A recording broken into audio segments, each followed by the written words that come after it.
تو ناظرین، جو سب سے اہم ترین خبر جو تیسری خبر میں آپ سے ڈسکس کر رہا تھا وہ یہ تھی کہ ایسی کون سی انٹیلیجنس تھی، ایسی کون سی خبر تھی جو امریکہ کو ملی اور اس کے بعد امریکی صدر ٹرمپ اس جنگ میں کود پڑے۔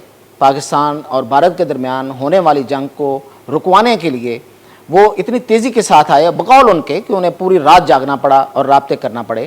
حالانکہ اس سے پہلے تو امریکہ یہ ساتھ ساتھ یہ کہہ رہا تھا کہ ہم سے جو بن پڑا ہم نے کر لیا، جب تک بھارت نے حملہ کیا ہوا تھا، پاکستان نے نہیں کیا تھا، اس وقت تک وہ یہی کہہ رہا تھا کہ ہم سے جو بن پڑا ہم نے کر لیا، پاکستان اور دونوں یہ آپس میں جانے۔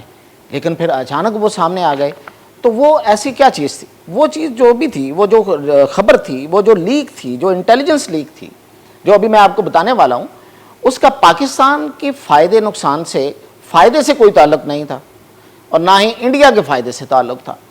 اس کا ایک تیسرے ملک کے نقصان سے تعلق تھا، اور وہ تیسرا ملک کون تھا؟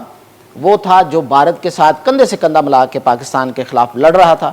اس کی ٹیکنالوجی، اس کی ماہرین، اس کے پائلٹس، اس کی انٹیلیجنس انڈیا کے اندر موجود تھی۔ موساد، یس، اسرائیل کے خلاف اس کو ٹارگٹ بنانے کی ایک انٹیلیجنس لیک جب ٹرمپ تک پہنچی ہے، امریکی انٹیلیجنس کو پہنچی، اور انہوں نے آگے ٹرمپ کو بتایا کہ یہ ایک ہم سن رہے ہیں کہ یہ ہو سکتا ہے کہ اسرائیل کو نشانہ بنا لیا جائے، تو اس پر پھر ٹرمپ جو ہے وہ تڑپا ہے اور وہ اٹھا ہے اور اس نے پوری رات گزار دی اور اس جنگ کو رکوایا۔ اور یہ جو لیک تھی، یہ ایک اسلامی برادر ملک کی طرف سے گئی تھی۔ انہوں نے یہ ان کو بتایا کہ دیکھیں، ہم جو صورتحال دیکھ رہے ہیں، ہمیں جو اطلاعات مل رہی ہیں، اس کا نتیجہ یہ نکل سکتا ہے۔ تو اس کے بعد پھر، اور وہ کیسے ہو سکتا تھا؟ ظاہر ہے لوگ اب اس پہ کندھے اچکائیں گے، بمیں اٹھائیں گے کہ یہ کیسے ہو سکتا ہے، پاکستان کے پاس تو انٹر کانٹیننٹل بیلسٹک میزائل ہے ہی نہیں۔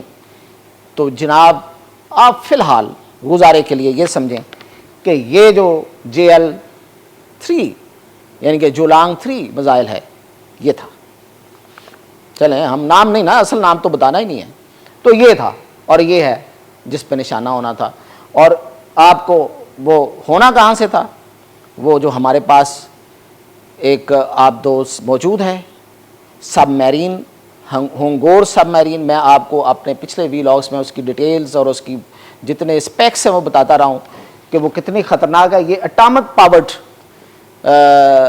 سب میرین ہے، اور یہ یہاں سے یہ میزائل فائر ہونا تھا یا نہیں ہونا تھا، انٹیلیجنس یہی تھی۔ اور اس کے بعد پھر امریکہ کی رات کی نیند، امریکیوں کی راتوں کی نیندیں اڑ گئیں۔